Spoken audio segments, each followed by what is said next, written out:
Hey guys, welcome back. I'm Chris. That's my dad. For those of you who saw the last video I did with my dad where he talks about a UFO experience, a lot of you really liked that video and you really liked the way he told the story, and we have some more storytelling from Dad. So you have a story for us today. Okay. When I was in college, there was an assignment that we had to do. We had to pick an experience we had when we were a teenager, and had to get up in front of the class and give a little 2-minute to 3-minute speech. So, I mean, when you're a teenager, you have a lot of memories. I mean, you're not a little kid anymore, but you're not an adult. You're in your teen years. That's where you discover what your culture is, what other people are like. You find out a lot of things when you're a teenager, and you have a lot of memories. They all go right there in the frontal cortex. That's what happens if you ever get in an accident and hit the front of your head. You might not remember something, but they're all up there. And my son, Vegan Zombie, asked me if I could give a couple little talks of the things that I've written down. I've written down a couple experiences that I've had, and I said, sure, I'll do it. I think there's more than a couple in there, but no, there's only a couple. I like to write. I like to take my memories and put them on paper. That he does. Today, I'm going to tell you about a memory I had where I met a person, and it was no big deal until later on. NBD. History, huh? NBD, no big deal. No big deal. Until later on, it turned out the person. Well, why don't we tell the story and we'll reveal it? Okay. This is the way basically that my talk went. When I was 13 or 14, this is back early 60s, we had a day off from school. And it was September. Everybody was back in class. And I don't know why we had the day off, but it was a beautiful day. It was nice and warm.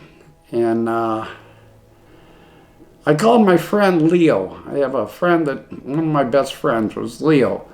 And I called him and I go, hey Leo, let's do something. It's a beautiful day out there. So he came over to my house, and we went down and caught a bus to Syracuse, New York. And I remember the bus let us off right on South Salina Street in Syracuse, right in front of McCrory's. There were 2 stores there, McCrory's and Grant's, on that side of Salina Street. Was that like a department store? One was a department store, the other was kind of like anything you wanted. more like tools and stuff like that. So we went through both of those stores and just looked at everything they had, you know, kind of like window shopping. So anyways, we walked up the street in Salina Street, and there was a store called Edwards.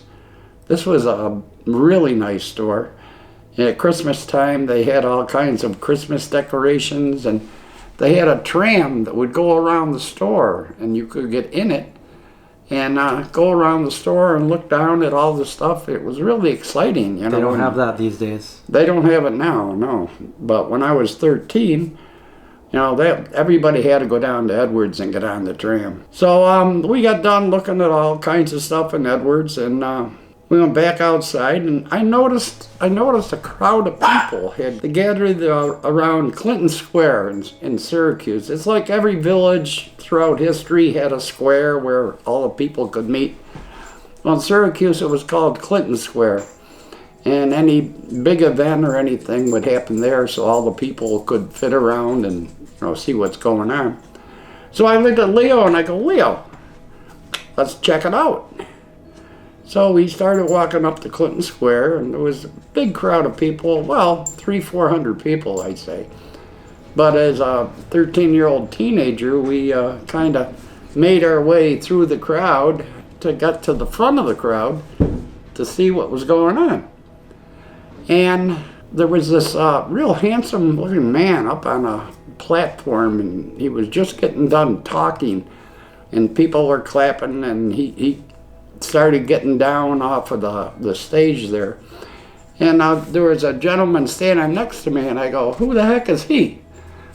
And he goes, well, he's the junior senator from Massachusetts. His name is Kennedy. And I go, oh, okay.